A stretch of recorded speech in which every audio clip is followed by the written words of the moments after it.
Late November 2017. A meeting room inside Kensington Palace. The kind of room that does not appear in tourist brochures. Serviceable carpet, a long table, water glasses, a few private secretaries with notebooks open and pens uncapped. At the table sits a 36-year-old American woman who 4 days earlier was introduced to the British public as the fiancée of Prince Harry. She is composed, prepared, and visibly ready to begin. According to several accounts later pieced together by the journalist Valentine Lowe in his 2022 book Courtiers, she asks the people across the table a question. It is a short question. It is, on its face, a reasonable one. What is my job? No one gives her a straight answer. Not in that meeting, not in the meetings that follow, not over the months and years in which the question is reportedly asked again and again, sometimes in those exact words, sometimes in different phrasings, always met with the same well-mannered, professionally evasive non-reply. There is no document handed to her. There is no portfolio assigned.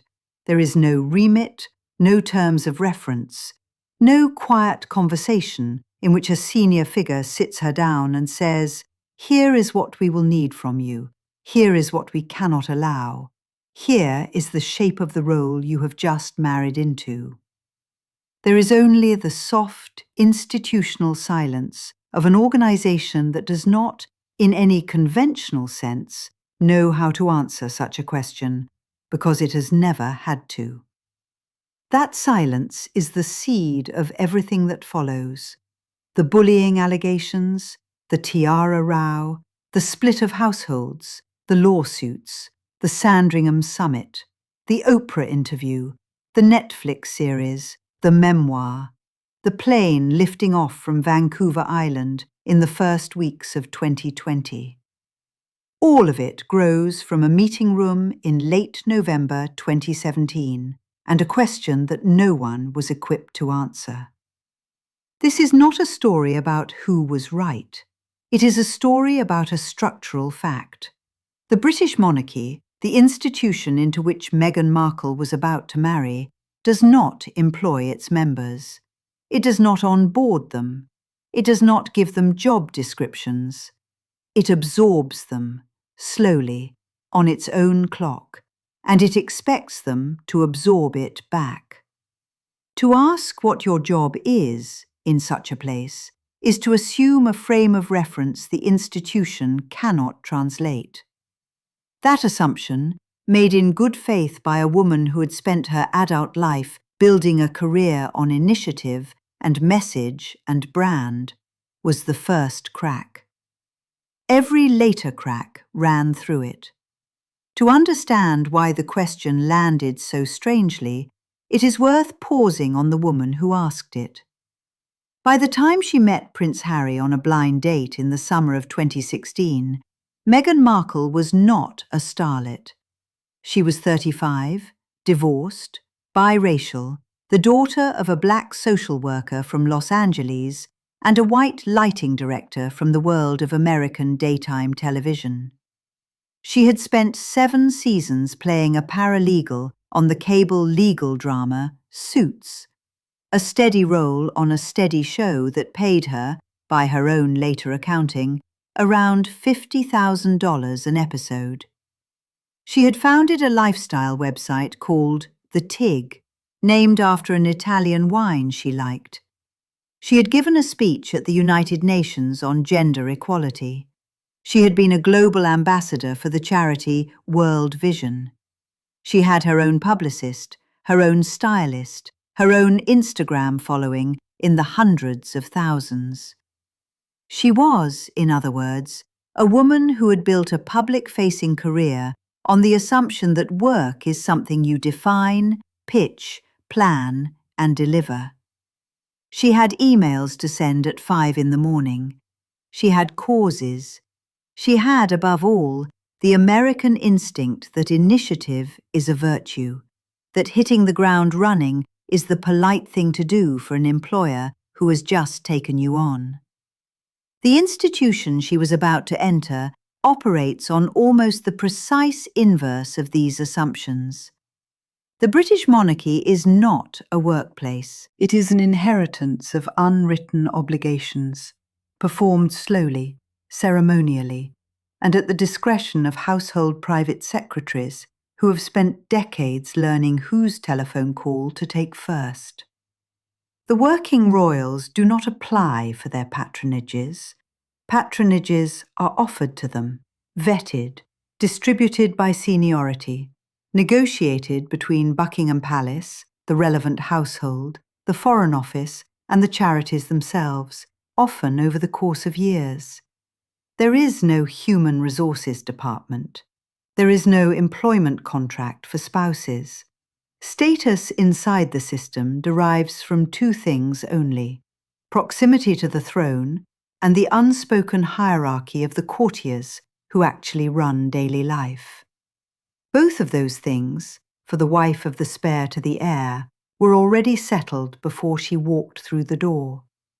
It is instructive to look at how previous royal brides had handled this vacuum, because the pattern is consistent, and Meghan broke it. Diana Spencer was thrown into the role in 1981 at the age of 20, almost entirely without preparation, and the consequences of that absence of structure shaped the rest of her short life. Sarah Ferguson, married to Prince Andrew in 1986, improvised, badly, and was eventually pushed out. Catherine Middleton, who would marry Prince William in 2011, spent nearly a decade as his girlfriend before the engagement, watching, absorbing, learning the rhythms of the family at very close range, and saying remarkably little in public throughout. By the time she became the Duchess of Cambridge, she had been studying the part for almost a third of her life. Meghan Markle had months. She met Prince Harry in July 2016. The relationship was confirmed by Kensington Palace in November of that year, in an extraordinary statement from Harry himself, attacking the racialized press coverage his girlfriend was already receiving. The engagement was announced on the 27th of November 2017. The wedding took place on the 19th of May 2018. From first date to working royal, a little under 2 years. From engagement to wedding, less than 6 months. There was no decade of observation. There was barely a season of it. And on the day the engagement was announced, standing in the sunken garden of Kensington Palace, with photographers banked behind a rope line, Meghan Markle was asked by a BBC reporter how she was feeling. Her answer included a phrase that, in hindsight, contains the entire collision to come. She said she was excited to, in her words, hit the ground running. Hold that phrase. The British royal family does not hit the ground running. It hits the ground slowly, after consultation with 3 private secretaries, a press office, a Lord Chamberlain, and, where necessary, the sovereign herself. It hits the ground ceremonially, in the right shoes, having been briefed for a fortnight on who will be standing where. It does not sprint. It processes. And so the image to hold, as this story begins, is this. A woman with a microphone in her hand, outside Kensington Palace on a cold, late November day, telling the cameras of the world that she cannot wait to get to work. And the camera of history holding, just for a moment, on the faces of the courtiers standing quietly out of frame, who already know, with the polite certainty of professionals, that there is no work, in the sense she means, to be given. She cannot wait to get to work. The phrase hangs in the cold November air outside Kensington Palace, and the camera, had it turned a few degrees, would have caught the faces of the courtiers standing just out of frame. They are smiling the smile of professionals. They already know what she does not. There is no work, in the sense she means, to be given.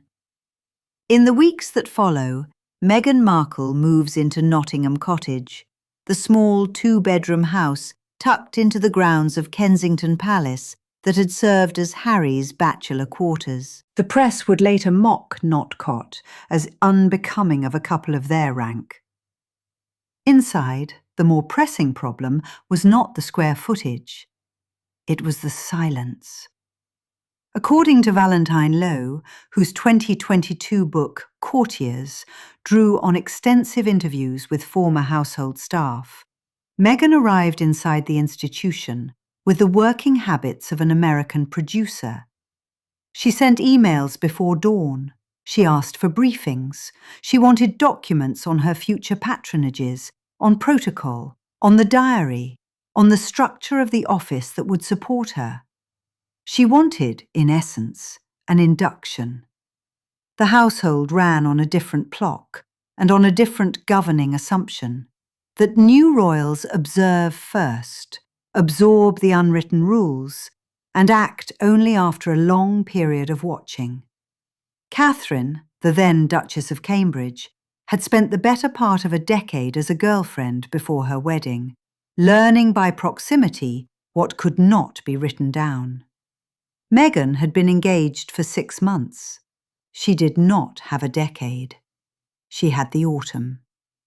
Staff who spoke to Lowe, anonymously and on the record, described the disorientation in language that is worth pausing over. They did not say she was wrong to want answers. They said the questions were the wrong questions, asked in the wrong register, at the wrong hour of the morning. One former aide put it bluntly: the institution does not respond to enthusiasm. It responds to deference, performed slowly, in person, over tea.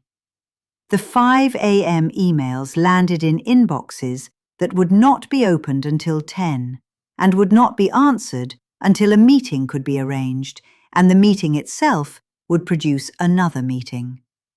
To a woman who had run a lifestyle website, fronted a global television drama, and addressed the United Nations on gender equality, this was not caution.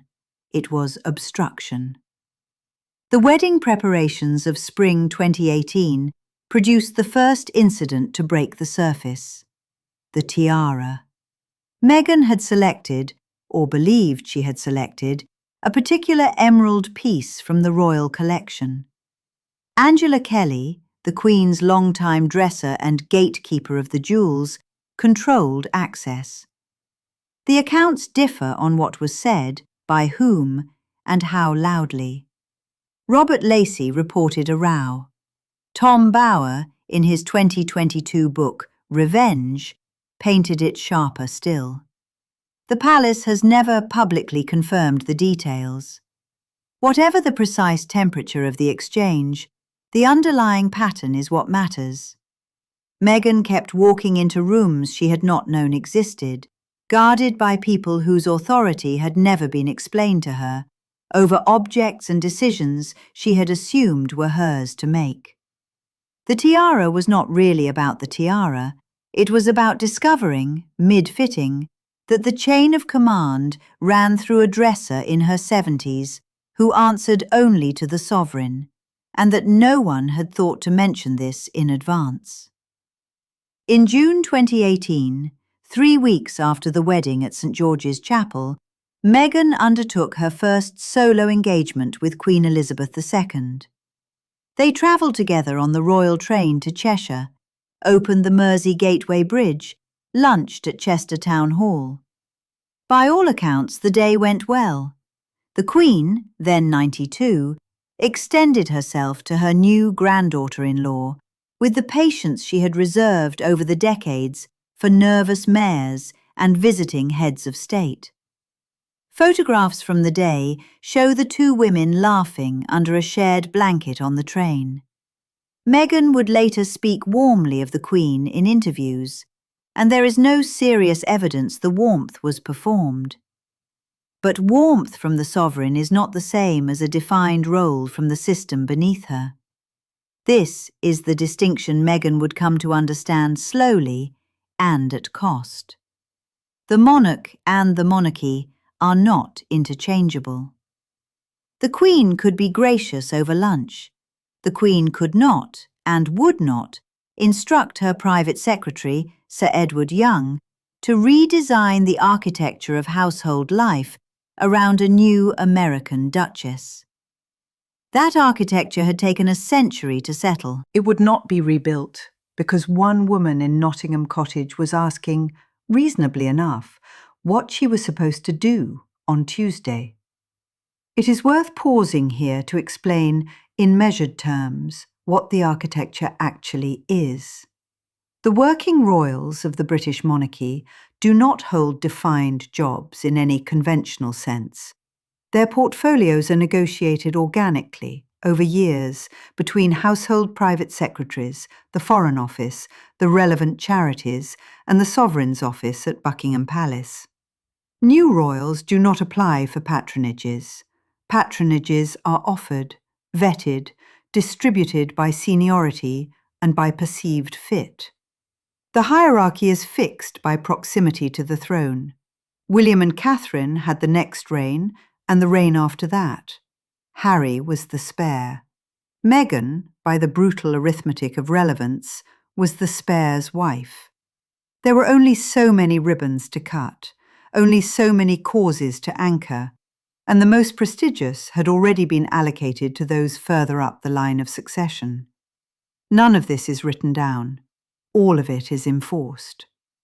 Into this constrained inheritance, Meghan brought her own agenda. She wanted to work on gender equality, on racial justice, on issues she had spoken about publicly for years. Some of these aligned with existing royal interests, some did not. The institution had no mechanism for absorbing an incoming royal's personal platform at speed. It had a mechanism for absorbing it slowly, over many years, with careful diplomatic vetting at each stage. Meghan was 36, recently married, and impatient. The institution was 3 centuries old and was not. By October 2018, the couple were boarding a plane for what would become, by every external measure, a triumph. 16 days. Australia, Fiji, Tonga, New Zealand. 76 engagements. Pregnancy with Archie announced on arrival in Sydney. The crowds were enormous. The press coverage abroad was largely glowing. Meghan, visibly pregnant, in a white Karen G dress on the steps of Admiralty House, looked exactly like the modern monarchy the institution had spent decades claiming to want to be. Inside the travelling party, the picture was less serene. Jason Knauf, then the Sussex's communications secretary, would later be central to the formal complaints that surfaced in 2021. Samantha Cohen, the interim private secretary assigned to manage the household, was by several accounts close to her limit. The tour was successful in front of the cameras and exhausting behind them. Decisions about scheduling, about wardrobe, about the boundaries of Meghan's autonomy were being made on the fly, in hotel rooms, between long-haul flights, by a staff who had not been given clear answers themselves about the question they were being asked to administer. Who did Meghan work for? Kensington Palace, where the Cambridge's office still nominally housed the Sussex operation. Buckingham Palace, where strategic direction ultimately lay. Or herself, a woman with her own convictions and her own brand, who had spent a decade building both. The question had not become easier with the wedding, it had become harder.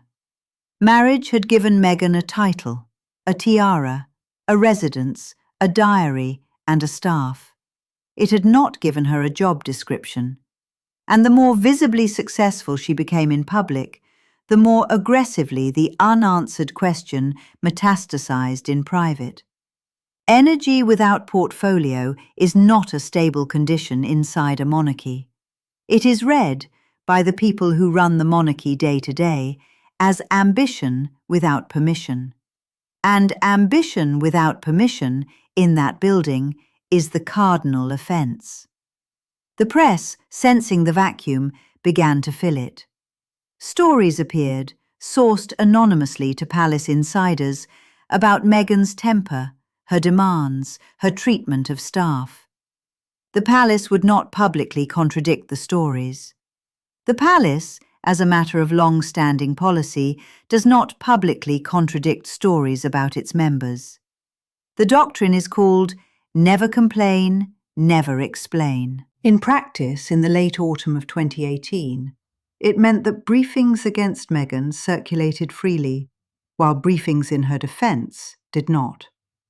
The institution she had asked 12 months earlier, "What is my job?" had now arrived at an unspoken answer. Her job, increasingly, was to absorb whatever the press chose to throw at her, without help, without rebuttal, and without complaint. She stepped off the plane in Sydney in October 2018, visibly pregnant, smiling into a wall of cameras, the most photographed woman in the world that week. At the precise moment of her greatest public success, the gap between her image abroad and her position at home had become unsustainable. She stepped off the plane in Sydney in October 2018, visibly pregnant, smiling into a wall of cameras, at the apex of her public success. And at the precise moment, the gap between her image abroad and her position at home became unsustainable. The crowds in Australia would peak at tens of thousands. The press packets called the tour a triumph, and inside the Kensington Palace household, an internal weather system was already forming that no public crowd could see. The return to Britain in late October coincided with a cooler season in the tabloids. The pregnancy was reported in the language of grievance. The gowns too expensive, the baby shower in New York too ostentatious, the touching of the bump too American. None of this was new in kind. It was new in volume. And against that volume, the palace press operation remained, by design, silent. The institution does not, as a rule, brief in defence of individual members. The vacuum that had hung over the question, "What is my job?" now expanded to swallow the question of who, if anyone, would speak for her. Then came the allegations from inside. In October 2018, Jason Knauf, then Communications Secretary to the Sussexes, sent an email to Simon Case, a senior figure at Clarence House. The email alleged that Meghan had driven 2 personal assistants out of the household and undermined the confidence of a third. Knauf wrote, in language unusual for a courtier, that he was concerned about a pattern of behaviour and that he was raising it formally. The email did not become public until March 2021, days before the Oprah Winfrey interview aired, when it was passed to the Times of London. Meghan's representatives have always firmly denied the allegations and characterised the timing of the leak as a coordinated smear. Buckingham Palace commissioned an external law firm to review the claims. The findings of that review have never been published. They remain, to this day, in a drawer somewhere in the palace machinery, neither confirmed nor disowned. Note the symmetry of the 2 narratives.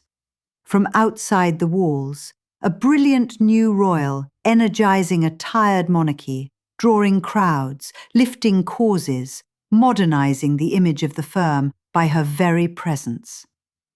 From inside the walls, a household reportedly in distress, staff turnover above the norm, private secretaries communicating in the careful prose of people preparing a paper trail. Both narratives are true within their own frame. Both were produced by the same unanswered question. What was she for, and to whom did she ultimately answer? Without a defined role, Her energy registered to staff as demand rather than direction. Without an institutional brief, her initiative registered to the press as freelancing. Without an authoritative voice from the palace, the loudest voice in the room became whichever briefer last picked up the phone.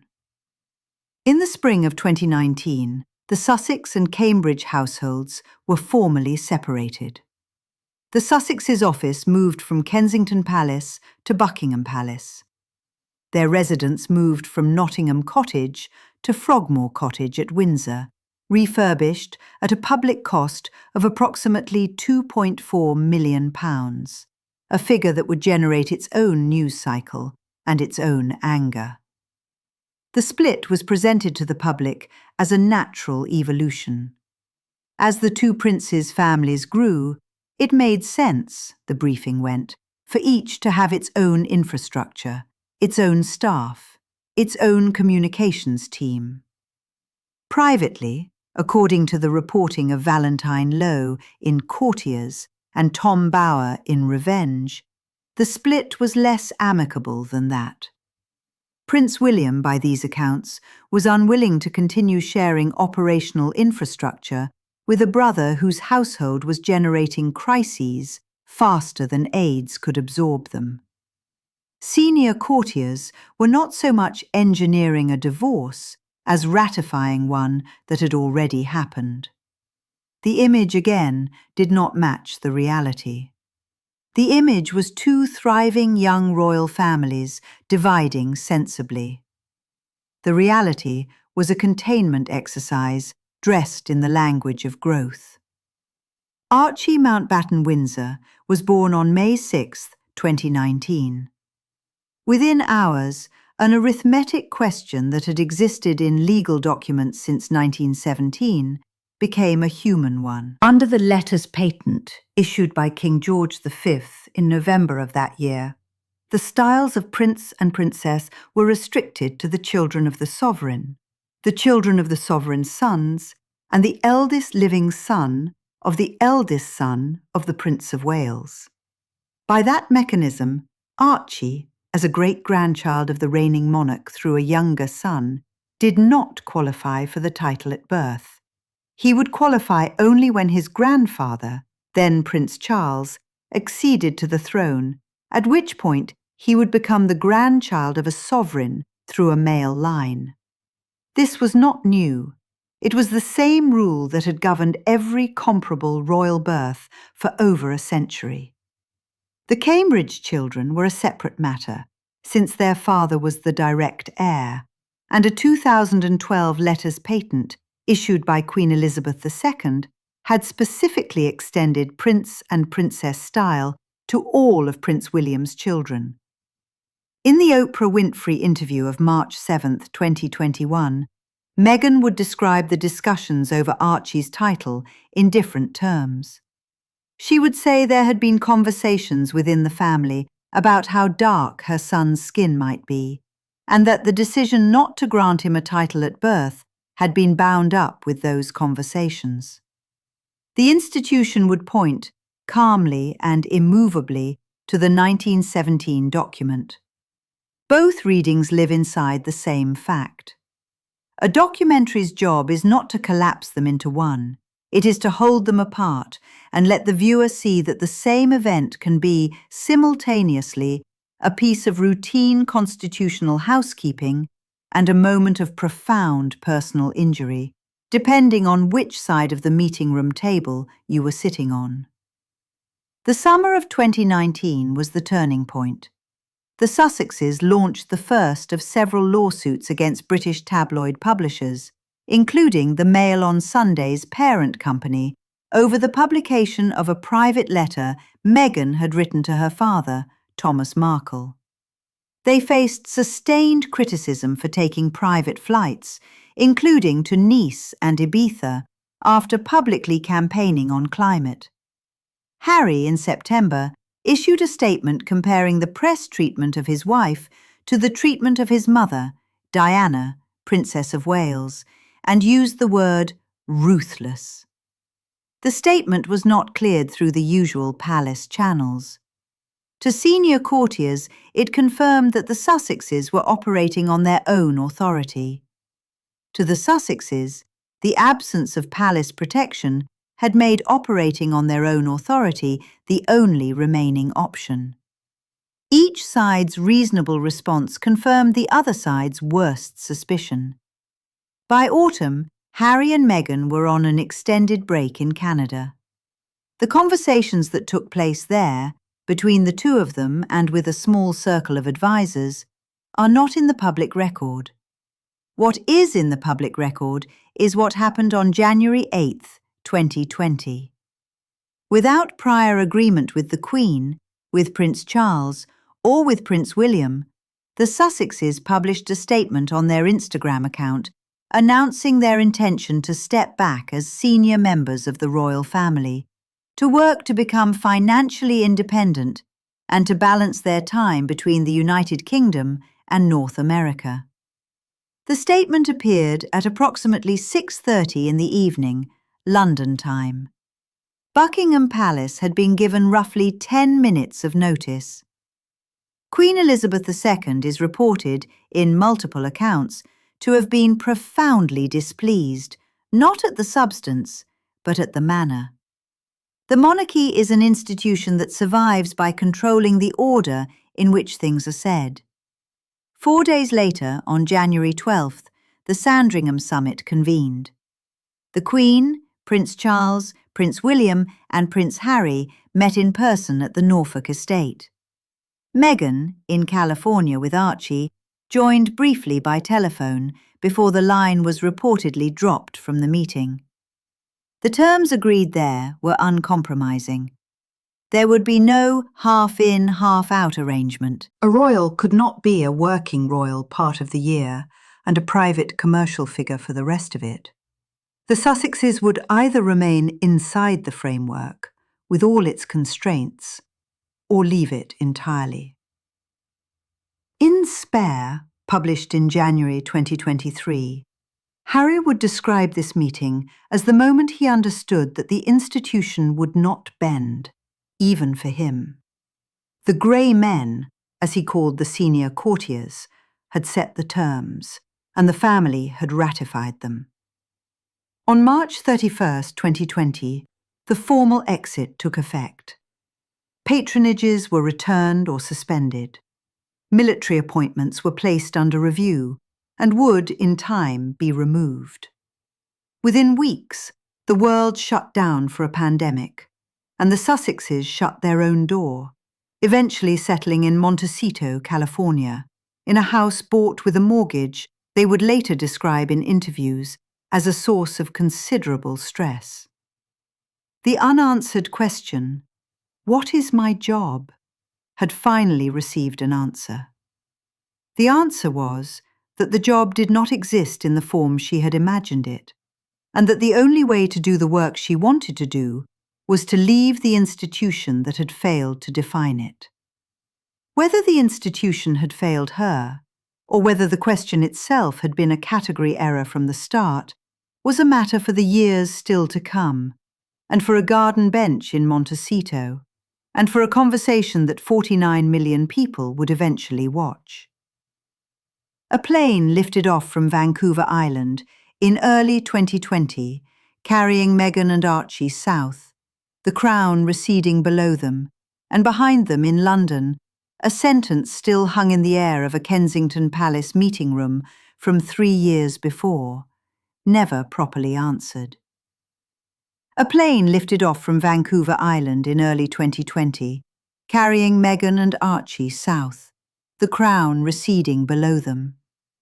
Behind them in London, a sentence still hung in the air of a Kensington Palace meeting room from 3 years before, never properly answered. The sentence travelled with her. It would surface, eventually, on a garden bench in California. The setting was Montecito. The date was March 7th, 2021. Oprah Winfrey sat opposite Meghan beneath a canopy of climbing roses, and the conversation that followed reached an estimated 49 million viewers across 17 countries within the first week. Most of the coverage afterwards fixated on two passages: the exchange about Archie's skin colour and the suggestion that Catherine, then Duchess of Cambridge, had made Meghan cry rather than the reverse. Those were the headlines. They were not, in the structure of the interview itself, the centre. The centre was quieter. It was Meghan describing repeatedly the experience of asking for help and receiving none. Asking for guidance on protocol. Asking for support when the press coverage darkened. Asking, in the phrasing that recurred through the 2 hours, what she was meant to do and how she was meant to do it. The institution, in her account, had a single response to each request, which was no response at all. Consider the symmetry. The question Meghan had asked in a meeting room at Kensington Palace in late 2017, "What is my job?" received, 4 years later, a global broadcast as its reply. Not from the institution, from the woman herself, in the only forum left to her. The Crown had declined to answer privately. She answered publicly. That is not a moral judgment. It is a description of what happened. The institution's reply came 2 days later, on March 9, 2021. Buckingham Palace issued a statement of 11 lines under the Queen's name. It expressed sadness at learning how challenging the past years had been. It said the issues raised, particularly that of race, were concerning and would be addressed by the family privately. And then it deployed the phrase that did more diplomatic work than any palace sentence in a generation. Recollections may vary. 6 syllables. They acknowledged nothing and denied nothing. They confirmed perfectly the pattern Meghan had been describing for 2 hours the night before. When asked directly, the institution will not answer directly. It will produce a sentence designed to absorb the question without reflecting it back. If this account has been useful, subscribing to the channel costs nothing, and there are more stories like this one queued. The bell notification means you will see them when they go up. So what does the evidence finally tell us? 2 readings sit on the table, and intellectual honesty requires holding both. The first reading is that the institution failed her. It had absorbed the death of Diana, Princess of Wales, in 1997, and over the following 2 decades had learned a great deal about media management, and almost nothing structural about the welfare of the women who married into it. It had no onboarding process for a modern, biracial American woman in her late 30s, who had built a public-facing career on initiative. It treated her energy as a threat rather than a resource. It allowed, through leak and selective silence, a press climate to develop around her that any competent employer would have recognized as untenable. And when she asked, in good faith, what her role was meant to be, it produced the institutional equivalent of a shrug. The second reading is that Meghan misread the institution from the start. The British monarchy is not, in any conventional sense, a job. It is a slow inheritance of unwritten obligations, performed for an audience that resents both deviation and visible ambition. New royals are expected to observe for years before they act. They are expected to absorb the rhythm of the household before attempting to change it. They are expected to understand that proximity to the throne is the only currency, and that the spare's wife, however gifted, is structurally peripheral. Asking, "What is my job?" exposed a frame of reference the system could not translate. The system reverted to type. Close ranks, wait it out, Let the press do the work. The honest answer is that both readings are true at once. They do not cancel, they compound. The unanswered question revealed less about Meghan Markle as a person than it did about the British monarchy's continuing inability to define itself in plain language for the people it asks to serve it. Diana could not get a straight answer about her role either, nor, in different ways, could Sarah Ferguson. Catherine, Princess of Wales, succeeded in part by never asking the question out loud. Meghan asked it on day one. The institution had not become better at answering in the intervening 40 years. It had merely become better at not being asked. A brief coda is owed. Queen Elizabeth II died at Balmoral on September 8, 2022. King Charles III succeeded her. Under the 1917 letters patent of George V, Archie became, on that day, technically a prince, the very title whose absence at his birth Meghan had questioned in the Oprah interview. The protocol did its quiet work, on its own timeline, without comment. The Netflix docuseries followed in December 2022. Harry's memoir, Spare, followed in January 2023.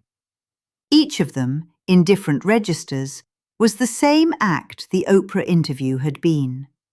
Answering, from outside, a question the inside had refused to answer. Meghan was not at the coronation in May 2023.